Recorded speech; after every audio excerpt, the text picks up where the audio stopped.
Bonjour tout le monde, comment allez-vous ma belle Isabelle, mon beau Marco? J'espère que vous allez bien. Ben, vous faites pas erreur, vous êtes bien dans un message des guides en rappel. Ben oui, c'est comme que j'expliquais dans le message auparavant, c'est pour reprendre le chapitre, ben celui-ci, ça sera le chapitre 3 et 4. Il me manquait les 4 premiers chapitres, je sais pas pourquoi, je les avais perdus. Donc je viens de terminer chapitre 1 et 2, et là ben, je m'apprête à vous lire le chapitre 3 et 4. Et comme ça, ben, je pourrais faire la playlist là, des 44 chapitres pour pouvoir la mettre en playlist. Et comme ça, ben, ça sera fait comme j'ai fait avec les 4 accords Toltec et comme je ferai aussi avec ben, les 7 lois de la spirituelle, donc du succès. Donc, je m'en vais sur le livre et je vous dis ben, bonne écoute et je reprends le dernier paragraphe du chapitre 2. Je vais prendre une gorgée sur savant. Faire sûr. Sachez que mes maîtres appartenaient à un ordre ancien qui vivait dans les ermitages bien à l'écart et cachés dans les collines ou parmi la populace des villes et des cités. Ces obscurs mystiques se reconnaissaient entre eux, même s'ils paraissaient habituellement tout à fait ordinaires aux yeux des non-initiés. Il m'a fallu plusieurs années d'essais et de compréhension patiente de mes mentors pour lever le voile de l'oubli dont j'avais hérité et me rappeler en détail la raison pour laquelle j'étais revenu en ce monde. Chapitre 3. Les enseignants de Jérusalem et de Mont-Carmel. Au fil des ans, je m'immergeais complètement dans l'expérience humaine. Mon âme fut grandement testée et je trébuchai à l'occasion. Mais mes progrès stables incitèrent mes maîtres spirituels à me confier un mystique qui résidait à me confier à un mystique, c'est bien ça, qui résidait à Jérusalem. Le nom de mon nouveau maître était Jean. Ce nom conviendra pour le moment, bien que d'autres temps je connus ce maître sur un autre nom. Il nous prit ma fille de 13 ans, je pense que ça parle de Noc ou de Thoth, sûrement de Thoth, ma fille de 13 ans et moi. Sous son aile protectrice, sa femme Anna, Élisabeth, joviale et dévouée, nous emménagea un espace dans sa petite pièce servant d'entrepôt et située sur le toit de leur habitation de pierre. Bien je m'excuse, quel réveil brutal ce fut de faire l'expérience de la clameur de Jérusalem. Cependant, je savourais. Je vais remonter juste un petit peu la police, hein, ça va m'aider un peu. Bon, je vois un peu. Donc, je reprends. Donc, je plongeais dans les mystères de mon âme et me réveillais de rappeler et d'accomplir pourquoi j'étais venu. Autrefois, une ville fière, Jérusalem était devenue une ville brisée et sa gloire précédente, un souvenir en train de s'effacer. Ayant ignoré les avertissements répétés du prophète Jérémie, Jérusalem avait été dévastée par les soldats babyloniens de Nubacodonosor au cours des 3 sièges consécutifs. La souffrance de notre peuple avait enduré durant ces 20 années, soit de 1900, qu'est-ce que je dis là, je m'excuse, je m'habitue à dire 1900, à cause de ma date de naissance, soit mais je ne suis pas tout seul dans le monde, ça m'apprendra, soit en 605 et de 605 à 585, je vais le dire, avant Jésus-Christ, dépasse toute description. Bien des citoyens étaient morts, de nombreux autres avaient été amenés en captivité, d'autres encore avaient fui pour sauver leur vie. Seuls les pauvres étaient restés. Telle était la situation à Jérusalem quand le prophète Jérémie a écrit son livre des Lamentations. Et telle était encore quand je suis arrivé sur scène en l'an 583 avant Jésus-Christ. Mon séjour à Jérusalem dura 24 ans. Je me suis développé dans ce cadre et bien qu'il eût à l'occasion beaucoup d'agitation et de violence, le temple était en ruine et les rues pleines de tensions dues au retour de ceux qui avaient fui. Pourtant, j'appris comment rester calme et centré intérieurement, nonobstant que mes sens percevaient de la scène extérieure. Jean était maçon de métier et scribe, lecteur à la bibliothèque du temple. La plupart de ses pairs avec qui il travaillait avaient de l'estime pour lui, étant donné sa façon d'apaiser les irritations entre les nombreuses fractions discordantes de juifs et de gentils, les païens. C'était en général un individu très doux et sans prétention, dévoué à Dieu. Il pouvait aussi être inflexible au regard de certains principes de la loi, car il comprenait les écrits anciens qu'il partageait avec les prêtres, les jeunes gens venus s'instruire et se former au rôle de rabbin. Il me rappelait mon père d'une certaine manière par son attention et le soin qu'il nous apportait à Oriana et à moi. Il comblait un besoin. Jean travaillait à la restauration de la bibliothèque du temple quand elle avait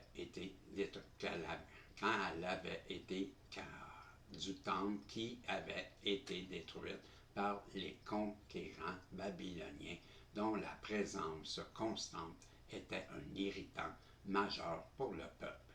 Il semblait jouir constamment d'une énergie sans borne.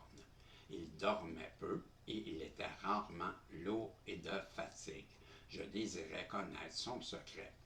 Comme s'il avait su que j'étais prête, il commença à apparaître dans mes rêves. J'avais l'impression que ces rêves étaient aussi réels que ma vie éveillée. Il prenait mon bras et me conduisait en traversant les portes et paysages vers de grandes salles d'enseignement. Il y avait là des êtres vêtus de robes blanches. Leur contenance dégageait une telle lumière qu'il était difficile au premier abord de distinguer leurs traits humains. Comme ces rencontres étaient merveilleuses. J'étais reconnaissante d'avoir un tel maître spirituel et tellement reconnaissante également envers les sages qui avaient dirigé mes pas vers Jérusalem quelques années auparavant. Les semaines et les mois passant, ainsi, j'ai commencé aussi à avoir besoin de moins de sommeil. Je me réveillais après quelques heures seulement d'un profond repos.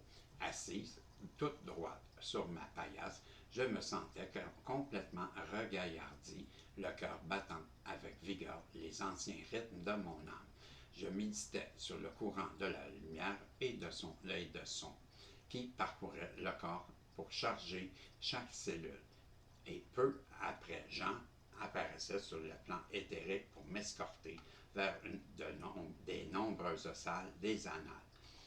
Quelquefois, avant de le voir apparaître, je me sentais flotter vers le haut et je voyais plus bas mon corps allongé et endormi ou assis en état de méditation.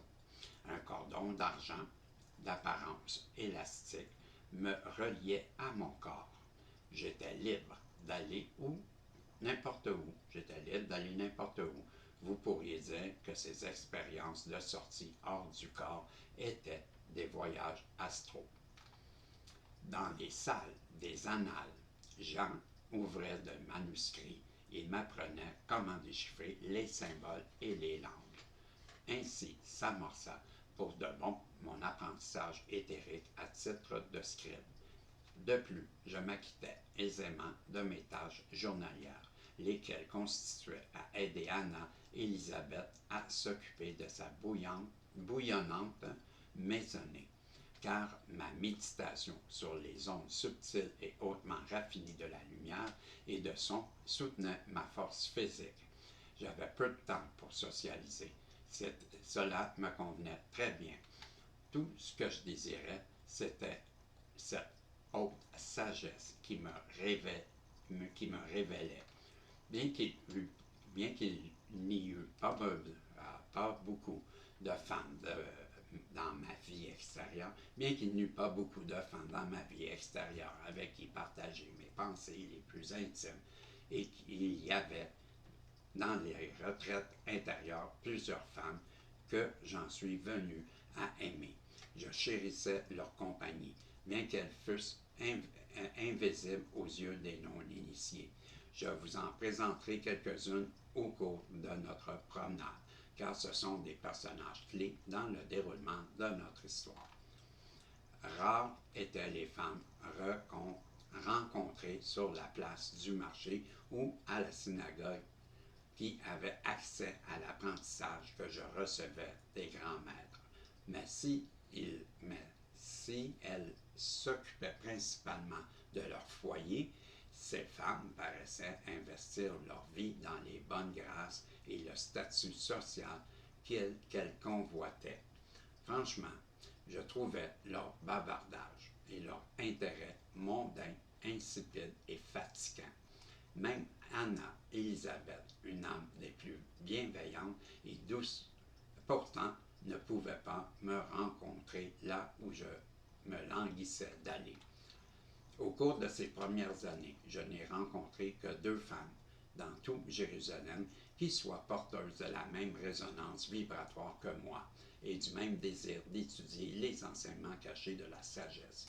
Sœurs de l'âme immortelle, nous avons fait le pacte de nous soutenir l'une et l'autre de toutes les manières, selon ce que les circonstances permettraient.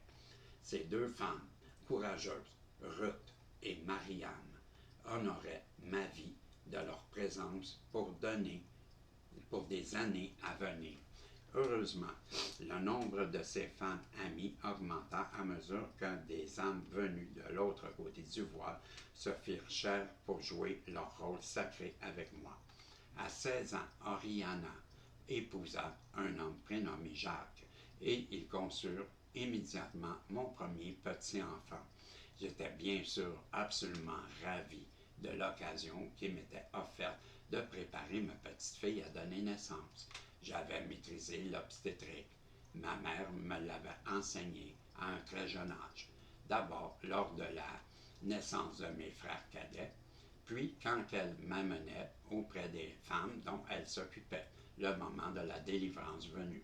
J'étais naturellement maternelle et cette disposition me rendait ouverte à l'apprentissage de la sagesse qui fait du passage de l'âme dans le corps du nouveau-né un moment d'amour et d'heureuse arrivée. Durant le travail de l'accouchement, j'assistais la mère Cass à un certain son ou à des combinaisons de sons que je chantonnais tout en massant son gros ventre traversé de contractions qui la faisaient haleter. Ma faculté de clairvoyante aidant, je surveillais les énergies et si je pouvais voir comment les couleurs et les formes pensées changeaient avec le souffle de la mer. Alors je lui recommandais de respirer et de produire les sons des noms du Dieu unique, NDT. La religion juive demande qu'on nomme pas Dieu directement, mais on émet plutôt certains sons qui le désignent. J'appelais aussi les anges pour qu'ils soient présents tout au long du travail.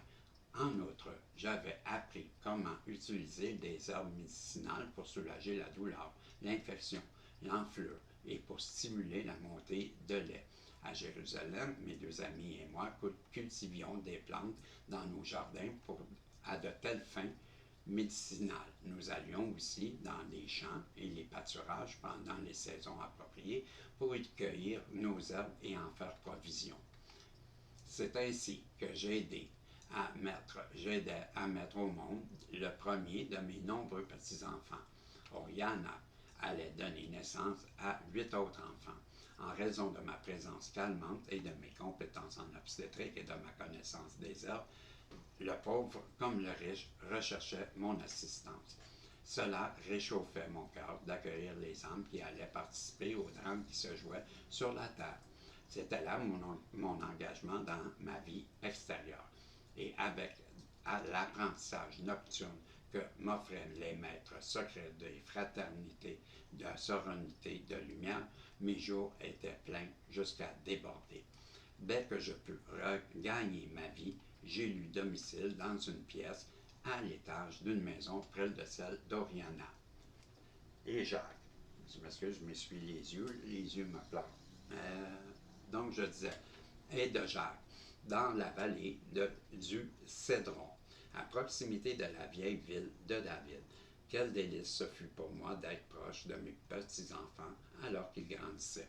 Pour ceux et celles qui démontraient des capacités et un goût pour l'enseignement ésotérique, qui démontraient des capacités, je l'ai lu, excusez, et j'ai créé une école où ils allaient pouvoir étudier en bas âge. Ils apprenaient rapidement.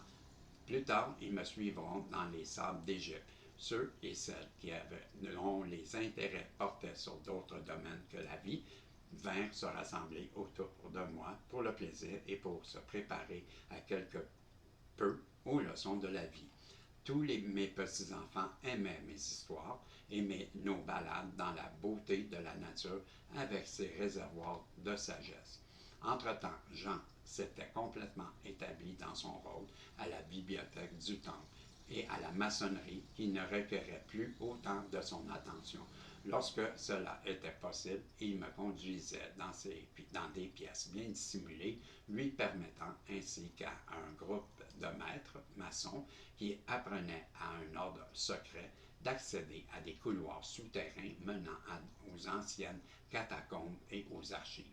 Il m'arrivait rarement de me rendre physiquement dans les voûtes, mais suffisamment souvent pour établir dans mon esprit et dans mon cœur une certitude que je ferais tout ce qui serait nécessaire pour apprendre à lire les textes anciens et partager la connaissance cachée. Je désirais ardemment apporter la fontaine de l'illumination à chaque personne désireuse d'étancher la soif de son âme. Plusieurs années avant notre rencontre, Jean s'était joint à une secte de judaïsme dont les membres se faisaient appeler les Esséniens. Ces derniers, hébreux, judaïques, les plus éclairés et incorruptibles, retrouvaient l'origine de leur doctrine dans les anciennes écoles de mystère de Moïse et d'Akhenaton, et de plus loin encore, dérivés des racines S, être, et N, source. Donc, SN et du suffixe nien qui exprime l'identité d'appartenance et le mot essénien signifie la source de l'être ou le sein. Nous nous adressions l'un et l'autre en tant que fils ou filles du soleil et nous connaissaient aussi comme ceux qui perpétuaient les techniques des guérisons. Le jour du sabbat ou les jours fériés, des membres de la fraternité essénienne venaient à la résidence de Jean pour prier et lire et discuter de choses de l'esprit. Anna et Élisabeth s'occupaient gracieusement de nourrir, puis elles se retiraient près du foyer pour raccommoder, broder ou bercer un enfant. Elles tendaient l'oreille quand un sujet l'intéressait, sinon elle sentait que son rôle était d'offrir une maison ordonnée et sereine. Nos échanges étaient riches et nos esprits vraiment en communion. Ces gens étaient une famille pour moi dans le monde extérieur, une famille qui présentait la luminescence dont j'étais témoin sur les plans intérieurs. Mes deux amis, Mariam et Ruth, étaient aussi des disciples fidèles de cette communauté. Ainsi commença mon cheminement avec le fidèle, le choisi ou l'élu, titre que quelques-uns adoptaient dans cette fraternité sérénité. Je suis resté membre de la confrérie essénienne jusqu'à la fin de mes longs jours. Jacques, le mari d'Oriana, était un de ses frères qui venait de Mont-Carmel. Les histoires qu'il nous racontait sur Carmel aiguisaient mon esprit. Je me sentais appelé à aller à la montagne où Samuel et Élie avaient enseigné et m'y établir en tant qu'initié accompli dans les anciens mystères esséniens. Ainsi, avec Oriana, Jacques et 5 de mes petits-enfants, je quittai Jérusalem en 559 avant Jésus-Christ pour commencer une nouvelle vie. Plus tard, Marianne et Ruth se joignirent aussi à la communauté de Mont-Carmel. Mon âme était en paix et je me tournai vers le cœur heureux vers l'avenir. Je me tournais le cœur heureux vers l'avenir. De même que vous avez entendu l'appel de votre âme et que nous nous sommes rejoints pour l'entendre ensemble dans ce voyage, vous menant à vous connaître vous-même plus profondément en tant que Christ vivant. Je répondis aussi à l'appel de mon cœur pour entrer à l'école de mystère de Mont-Carmel. Carmel, c'est ainsi que nous l'appelions notre monastère. Est une école de mystère des plus anciennes qui a survécu aux nombreuses civilisations qui se sont succédées. Le monastère a préservé la lignée qui détient les codes du Graal relatifs à l'ascension et à l'incarnation, codes à partir desquels la Mère divine active la conscience christique durant les cycles cosmiques, solaires et planétaires. Maintenant, mon ami, je partagerai avec vous mes souvenirs de Mont-Carmel-sur-Mer.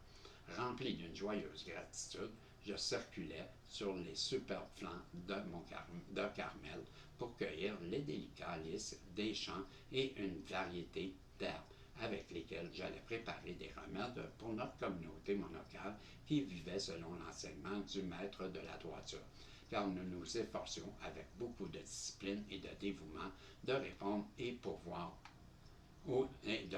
au pouvoir de Dieu en nous par un usage correct de l'énergie, en nous conformant au discours de Dieu avec franchise et compassion, apportant ainsi une aura de paix à une terre ravagée par la guerre.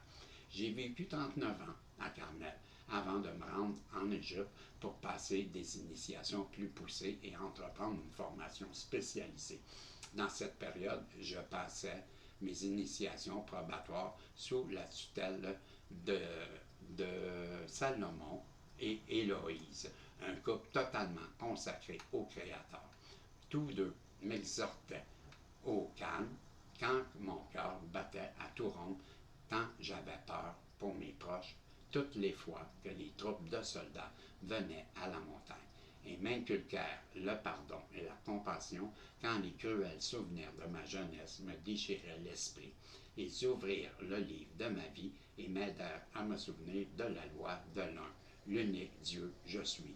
Ils formèrent mon esprit, mon corps et mon âme à s'aligner sur les plus grands biens de notre communauté.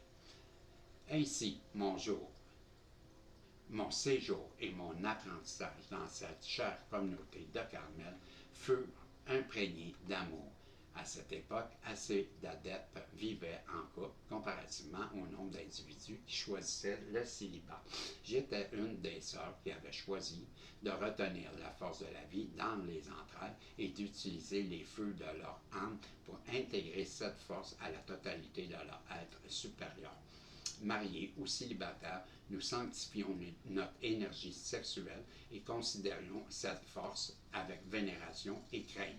Nous étudions les forces de la nature, les appuyons, les agents pour lesquels nous pouvions connaître Dieu à la fois Père et Mère, Esprit et matière. Nous accordions aux esprits des plantes, des minéraux, du feu, de l'eau et de l'air. Nous les appelions les anges et leur demandions la grâce chaque nuit et chaque jour. Les saisons cycliques étaient honorées, comme l'était la mère Terre et le Père Ciel, par des chansons et des danses et des fêtes. Nous obéissions à la loi de la vie et participions à ces autres lois qui nourrissent et soutiennent notre expression physique. Grâce à une formation intense en alchimie de la transmutation, nous transformions notre nature animale. Nous élevions nos sens pour percevoir au-delà des voiles physiques de convoitise, de colère et des besoins dualistes. Nous participions à des ablutions et des purifications rituelles de l'intérieur et de l'extérieur de notre esprit et de notre corps. Nous avions une bonne connaissance des herbes, des aliments crus, sains et pratiques d'horticulture que nous soutenaient tout au long des saisons.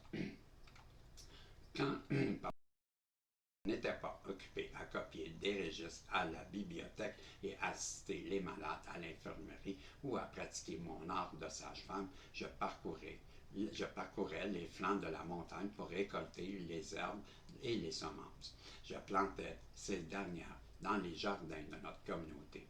Chaque personne qui vivait à l'intérieur de notre communauté travaillait dur et au bénéfice de tous, selon ses dispositions et ses talents. Souvent, pour mon plus grand délice, des jeunes venaient m'entourer pour s'entendre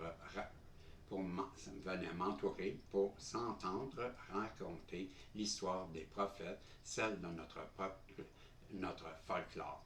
Parmi eux, il y avait mes petits-enfants et mes arrière-petits-enfants. Je chérissais ces moments précieux et je les gardais dans mon cœur. Combien combien j'aimais Carmel et la vie que nous y avions créée. Le temps passant, je grandissais en sagesse et on m'enseigna ainsi qu'à d'autres des rituels de cérémonie. Ainsi, nous progressions d'un degré initiatique à l'autre à notre école de mystère. Lorsque notre préparation s'avéra suffisante, ces pratiques facilitèrent l'activation de nos capacités psychiques et de rajeunissement de nos corps. Ces rituels, si je devais vous les décrire maintenant, seraient sans doute très mal compris. Par conséquent, je préparerai la voie afin que vous puissiez recevoir en temps voulu ce que vous serez capable d'absorber. Les processus de rajeunissement sont des pratiques très anciennes et c'est à Carmel que j'ai pris conscience pour la première fois de l'existence de ces secrets intérieurs servant à soutenir le corps. En vérité, je développais les compétences et la discipline d'esprit nécessaires pour recréer mon corps à chaque mois. Si mon esprit et mon corps présentaient au départ un vieillissement physique typique, le résultat de mes 60 premières années de vie, une fois que j'eus commencé à me régénérer moi-même, j'ai pris l'apparence d'une femme de 35 ans et je me sentis ainsi. Cependant, il y a eu des périodes au cours des siècles qui suivirent où mon apparence devait varier suivant les exigences des situations dans lesquelles je me trouvais.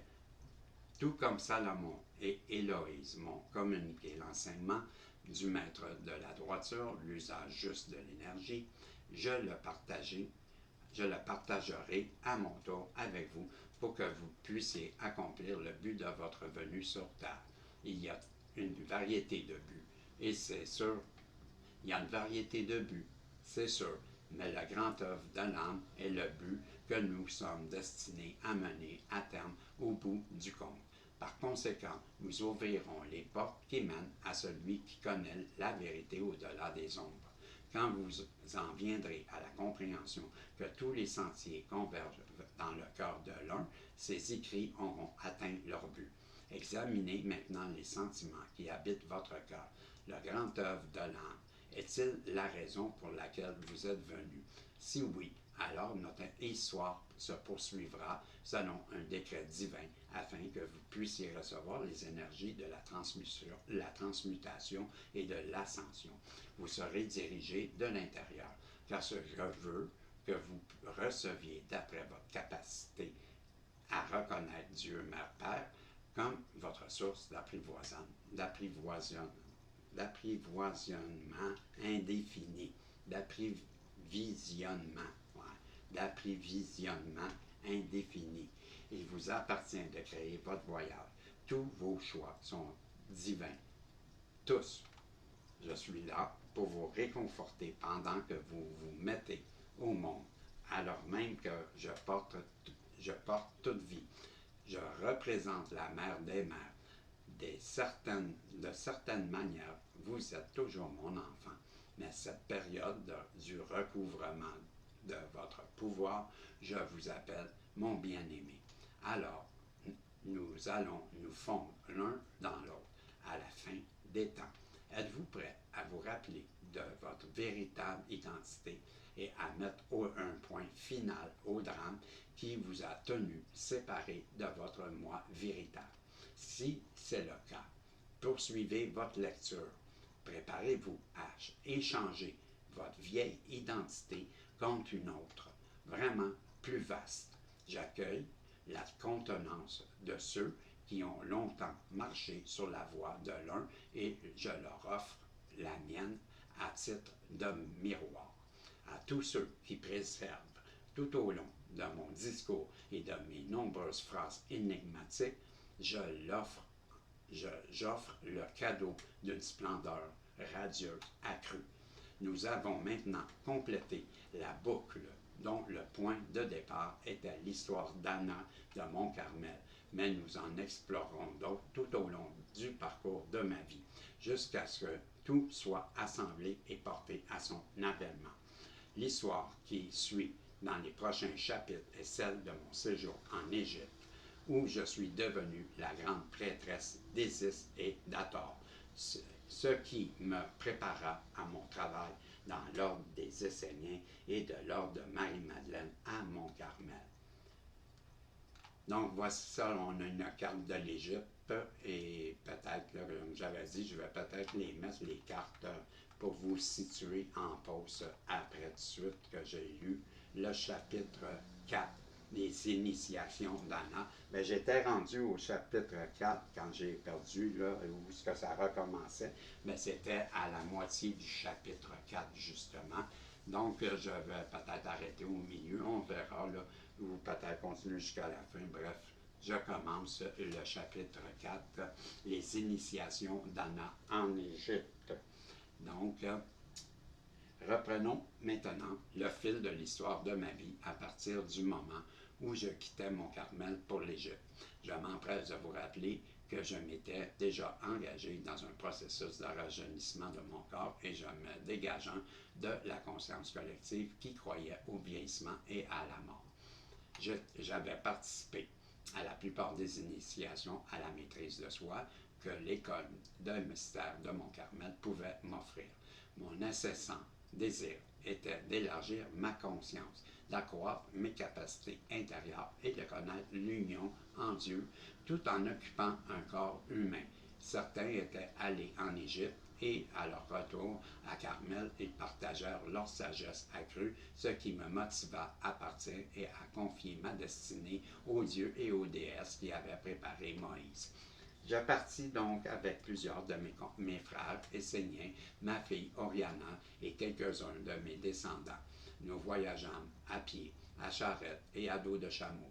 Nous étions joints à une caravane de négociants et ensemble avec d'autres immigrants, nous avons atteint le delta du Nil par voie terrestre. Notre destination était On, un complexe de tentes pratiquement en ruine, autour duquel des Hébreux demeuraient encore depuis l'Exode.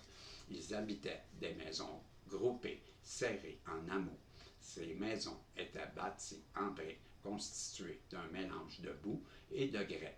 Vous connaissez cette région sous son nom grec, Héliopolis. Il reste très peu de l'ancien On de nos jours. Ce complexe est enseveli sur l'aéroport du Caire, en banlieue, où il est en dessous est enseveli sur l'aéroport du Caire et la banlieue toujours croissante de la métropole. Au cours des 303 années suivantes de ma longue vie, j'ai vécu et travaillé dans l'ancienne cité clandestine de Tat, dont les passages souterrains s'étalaient de la Grande Pyramide jusqu'au port de mer, que vous appelez aujourd'hui Alexandrie. J'avais aussi accès à une portion des passages labyrinthiques plus importants qui font partie du réseau de la Terre intérieure que certains appellent Agartha. Voilà une vérité qui sera certainement découverte au cours de votre vie. Et de même que je peux voir votre génération, vous aussi serez témoin au cours de notre promenade des événements cachés de mon expérience passée. Je vous invite maintenant à vous joindre à moi comme quelqu'un qui est préparé à travailler dur dans les voûtes du temps. Je fais cela avec plaisir, car comme je l'ai déjà dit, je veux vous voir réussir votre voyage dans un monde d'illusions et de connaître les bénédictions d'une vraie vision, celle-là même qui vous permet de percevoir votre moi éternel. Les termes que j'emploierai dans ce chapitre vous sembleront un peu familiers et ésotériques peut-être. Plusieurs seront brièvement définis dans le lexique inséré à la fin de ce livre. J'expliquerai la plupart d'entre eux au fil de mon histoire. Plus que toute autre chose, ce sont les quelques individus qui demeurèrent près du plan terrestre depuis des millénaires qui n'atterrirent en Égypte ancienne. Ouais, c'est dur à lire, ça. Ce temps-là, je le trouve bien dur à lire. Plus que toute autre chose, ce sont les quelques individus qui demeurèrent près du plan terrestre depuis des millénaires qui m'attirèrent dans un Égypte ancienne, comprends-tu? Connue sous le nom de fraternité, sororité de la lumière blanche, ils ont porté la torche de la sagesse de Sikina, Sophia, la mère divine de l'intelligence derrière toute chose, qui révèle le logo, l'agnos, le verbe de la création, à travers les voiles de la chair. Et malgré ces voiles, ces êtres se souviennent de vie en vie, de leur origine, de cette vie éternelle qui existe bien au-delà de l'attraction gravitationnelle de la Terre. C'étaient mes maîtres. Ils cultivèrent mon âme et éveillèrent mon esprit à se souvenir de la loi de l'un. Le puissant Thoth et son épouse, c'est ça, peut-être c'est comme ça qu'il dit, c'est ça, ascensionné et incarné dans une forme étaient mes maîtres les plus vénérés. Il y avait aussi Sérapis B, de contenance resplendissante, un diamant de pureté et de pouvoir. Et d'autres encore, hommes et femmes, avaient acquis la maîtrise du plan physique et m'apparaissaient dans un corps de radieuse lumière, des anciens dont les noms n'importent pas, certains notés par l'histoire et beaucoup d'autres restés anonymes par choix. Je me mêlais à eux jour et nuit, ou nuit et jour. Puis il y avait mes frères et mes sœurs spirituellement appauvris qui marchaient tels des somnambules sur les sables de la surface. Les humbles paysans étaient aussi mes maîtres, puisqu'à l'occasion, je me promenais parmi eux, ma cape de compassion touchant ceux qui étaient prêts à la libération. J'étais venu en Égypte à la demande de mon âme et de la fraternité sororité de la lumière qui m'attirait. J'étais à l'aise comme une ancienne dans les voies de la sagesse, mais inexpérimentée dans la chair de mon incarnation en cours. Concentrant mes énergies, je me hâtais à travers des rigueurs d'une formation étendue et d'une sévère discipline, ce qui me prépara à me déplacer librement dans les passages labyrinthiques de notre ville souterraine. J'étais capable de me faufiler telle une voleuse dans la nuit entre les temples de surface de la cité de On et du plateau environnant, invisible aux yeux de ceux qui m'auraient prise en otage. Ainsi, j'appris à vivre, à travailler dans un monde secret, caché des regards de ceux qui tourneraient en dérision et enfonceraient dans l'obscurité les vérités sacrées du Dieu unique. Nous avions besoin de connaître les mots de passe, les signatures de fréquence, les poignées de main secrètes, les symboles et les emblèmes pour nous déplacer librement dans ce monde cloîtré. Ces signes occultes nous étaient parvenus d'une époque si ancienne que la plupart des utilisateurs en avaient oublié l'origine. Je fus instruite de telles connaissances en raison de ma lignée et de mon intense désir de savoir, de comprendre et de pratiquer la sagesse ésotérique. Et surtout, j'étais venu à cet endroit en raison de l'engagement indéniable que je portais en mon cœur d'accomplir un grand travail dont la nature m'était cachée sur le plan de ma conscience éveillée, mais que je ressentais comme une fontaine d'eau vive soutenant mon âme. Une fois ajusté à cette nouvelle manière de vivre, je travaillais dur jour et nuit et mes besoins en sommeil et en lumière solaire étant très réduits. À l'intérieur des voûtes cachées, je travaillais avec ardeur. Il y avait des manuscrits de papyrus et des parchemins et des tablettes de métal et de pierre. Certaines tablettes étaient d'or, de cuivre et de bronze et d'électrum. D'autres étaient constituées d'éléments inconnus qui avaient prétendument été apportés sur Terre par des êtres venus des étoiles.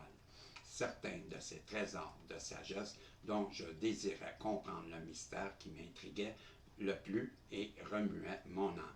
Je poursuivais les enseignements de la sagesse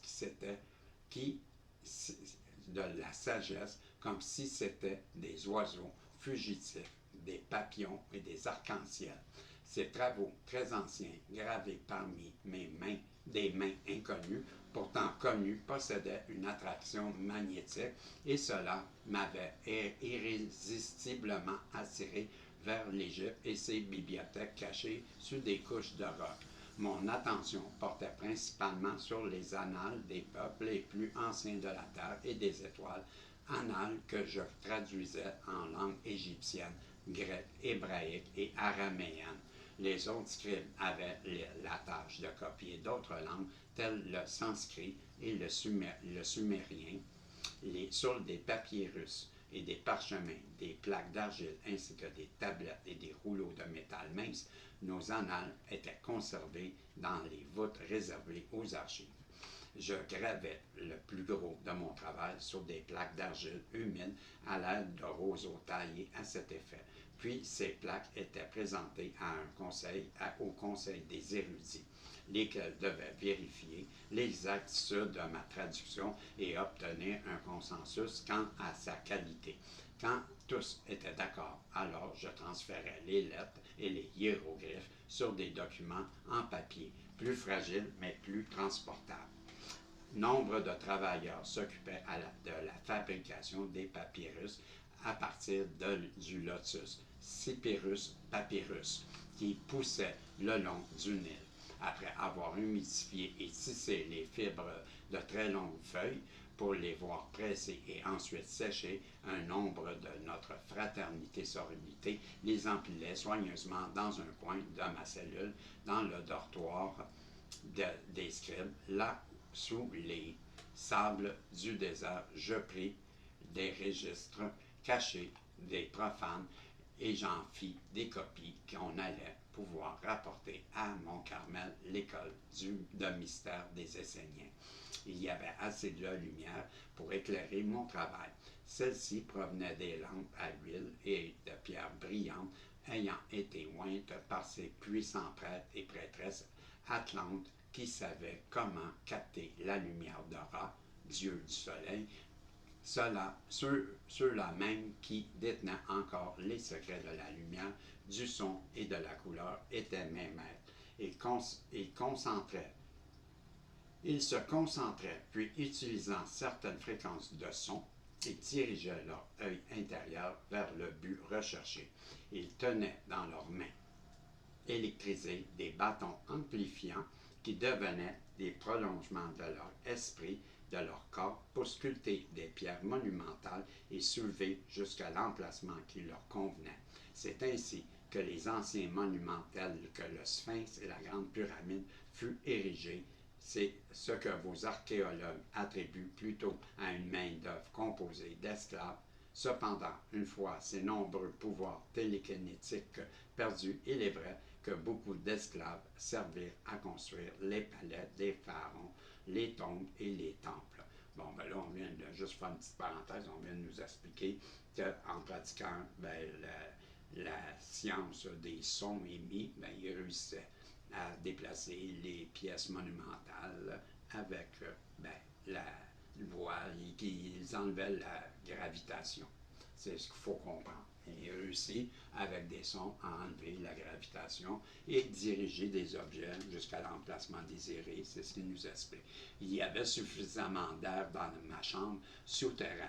Il était fourni il était fourni et circulait par des conduits ingénieusement creusés dans la pierre et partait des portails de la surface et se rendait jusqu'aux vastes cavernes en dessous.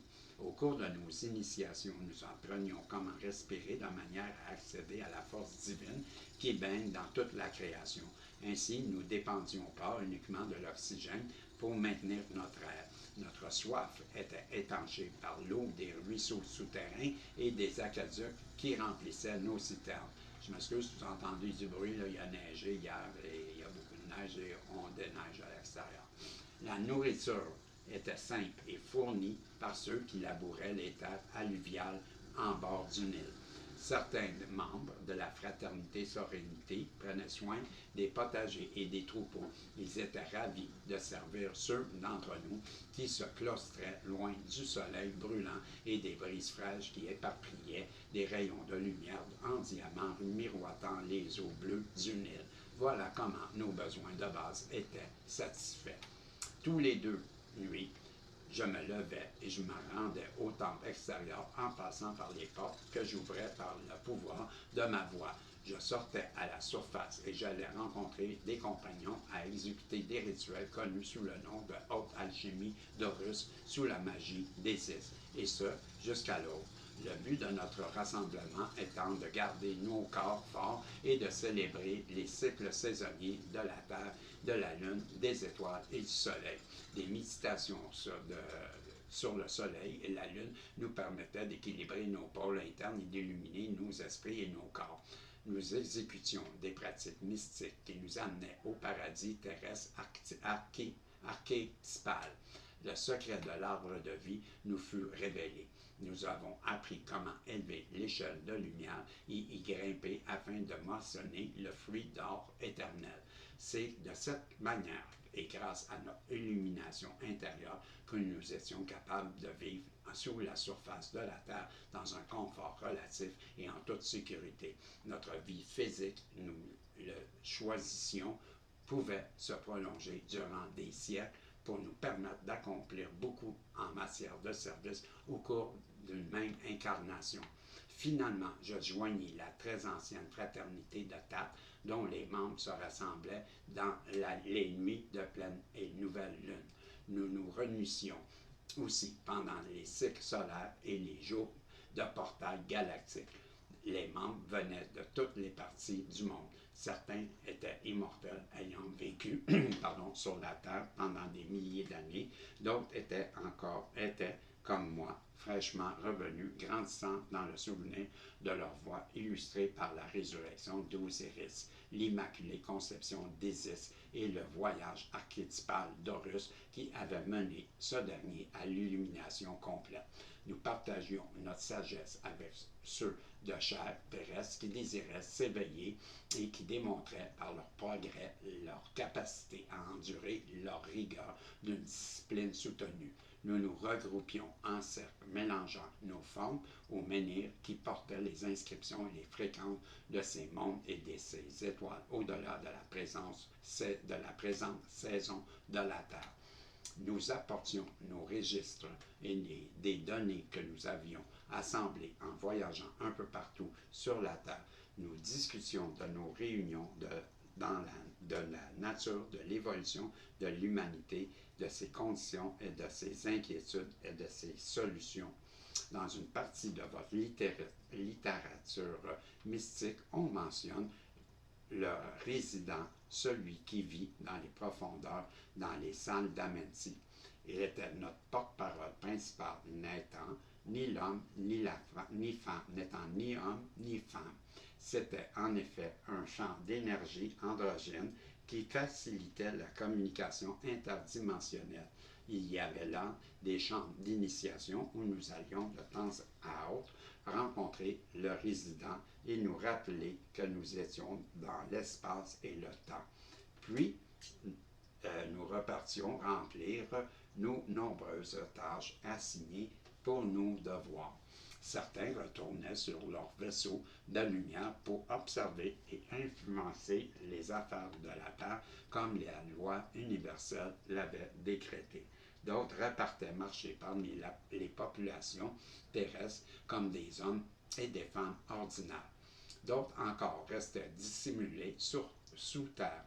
C'était là mon expression jusqu'à ce que j'eusse complété certaines initiations qui allaient me rendre apte à jouer mon rôle, me déplaçant librement parmi les tribus de la terre pour accomplir la partie qui m'était destinée. Il y avait beaucoup à apprendre et beaucoup à se rappeler. Heureusement, nous disposions des chroniques de d'autres et moi-même avions rédigé au cours des époques précédentes. Et il y avait toujours le vrai moi, détenteur des mystères entiers et purs dans le temple intérieur. J'appris comment accéder à ce moi en calmant mon esprit et en ouvrant les 7 sceaux ou anneaux de pouvoir. Ce sont les centres d'énergie subtils que les yogis nomment les chakras. Il existait des méthodes pour irriguer la colonne de lumière éthérée intérieure, ce qui faisait monter la force de vie tout le long des 3 canaux de la colonne vertébrale. Ces méthodes permettaient ainsi la circulation de l'énergie cosmique par le truchement du bâton de vie du corps physique, les glandes endocrines. Je me suis souvenu que j'étais avant la Lumérie et l'Atlantide alors que je servais la coupe, le Graal, et je me suis également souvenu de ma promesse de rester sur la terre jusqu'à ce que chacun puisse s'élever.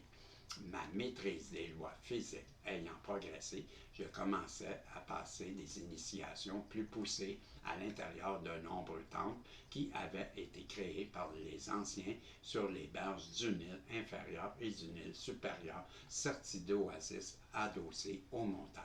Je voyageais loin à l'intérieur de la Nubie et je contemplais le spectacle de la tombe de Ramsès et le monument à ma lignée, celle d'Hathor, tout en promulguant les anciens rituels de la création des déesses Hathor et Sekhmet, la léontocéphale, je chantais la gloire de la grand-mère psalmodiée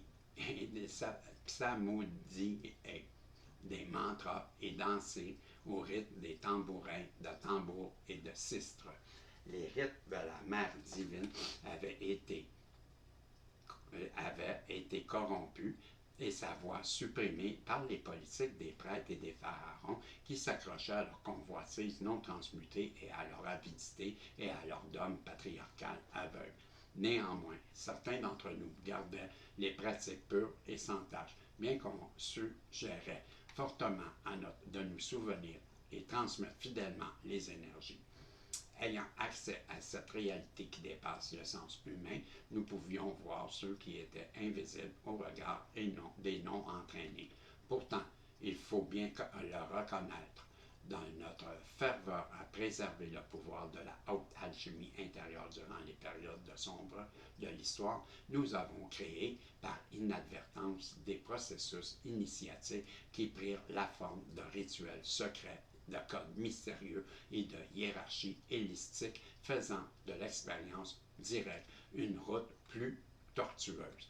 Bien que des individus perdirent leur chemin et confondirent les pratiques extérieures avec ce qu'ils recherchaient. Quelques chercheurs seulement purent étancher complètement leur soif en s'abreuvant aux eaux vives versées directement de la coupe intérieure révélatrice de la déesse. 40 ans après mon arrivée en Égypte, je terminais mes initiations poussées et je commençais à servir la grand-mère à titre de prêtresse d'Isis, d'Hathor et de Sekhmet, tout en poursuivant mon travail de scribe. je développais la capacité d'être consciente de plusieurs dimensions de réalité au moyen de voyages astrales, voyages conscients hors du corps, de biocalisation, division de la conscience et de la projection d'une partie de celle-ci vers un emplacement ou une ligne de temps ou d'autres dimensions, et de téléportation, destruction du corps pour adopter une forme plus subtile à la projeter à un autre emplacement où elle est physiquement rassemblée. Par les mystères de la résurrection d'Isis, connus sous le nom de rituel de sépulcre, je continuais à régénérer les cellules de mon corps, m'assurant ainsi d'une jeunesse immortelle. Avec les années, je devins connu comme celle qui excelle dans les arts mystérieux de la science de la haute alchimie. Bien que j'ai démontré des pouvoirs spirituels merveilleux, les talents psychiques n'étaient pas ma priorité. C'était là des moyens d'arriver à une fin et les sous-produits naturels qui découlaient de ma discipline assidue et de mon amour dévoué pour laquelle je cherchais à servir le Créateur et à élever la totalité de la vie. Mon long cheminement me permit de connaître intimement le spectre complet de nombreux visages de la mère de toutes choses et de ses pouvoirs créatifs. Les attributs de la déesse s'exprimèrent à travers moi de toute ma vie jusqu'à mon séjour en tant qu'Anna prenne fin. Mon âme a servi grâce au long de mes incarnations. Je devins connu à titre de grande prêtresse de la mère de toutes choses. Je reçus nombre d'initiés à qui j'apprenais à cultiver les énergies qui allaient devoir incarner. J'évaluais leur savoir et leur capacité de contenir des structures de lumière à haute fréquence cohérentes avec leur corps, leur esprit et leur vie. J'étais, pour ainsi dire, une conseillère psycho-spirituelle. Puis mon travail prit une autre forme. J'aidais les initiés à se préparer au sépulcre de la résurrection dans lequel ils allaient vaincre l'illusion de la mort.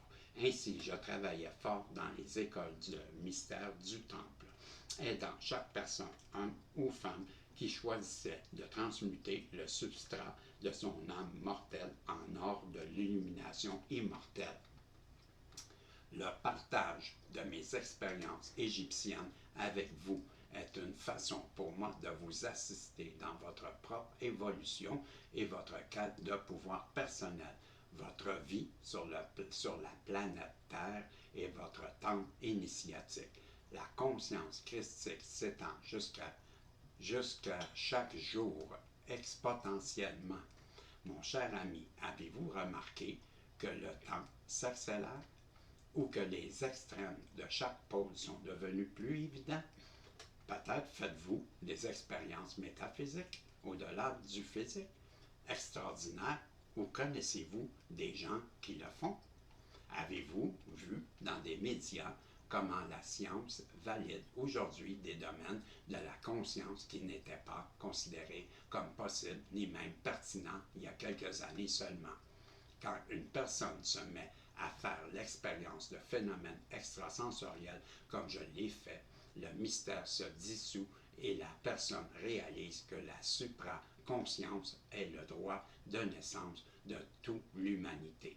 Si vous n'avez pas besoin de moi pour accomplir ce si profond désir de votre cœur d'atteindre l'illumination d'un Christ. Cependant, étant un catalyseur, je suis là pour vous aider par la réflexion et la compassion que j'apporte à atteindre une des plus grandes consciences de l'ultime liberté de l'union. Étant donné la nature élevée de ce que j'ai été, de ce que je partageais avec vous, ce que je partagerai avec vous au regard de mes achèvements initiatiques, vous pourriez penser que je suis beaucoup plus avancé que vous et que le grand œuvre dépasse vos capacités. Toutefois, je suis ici pour vous rassurer et vous dire que vous n'entreprendriez pas ce voyage avec moi et d'autres si vous n'étiez pas déjà préparés.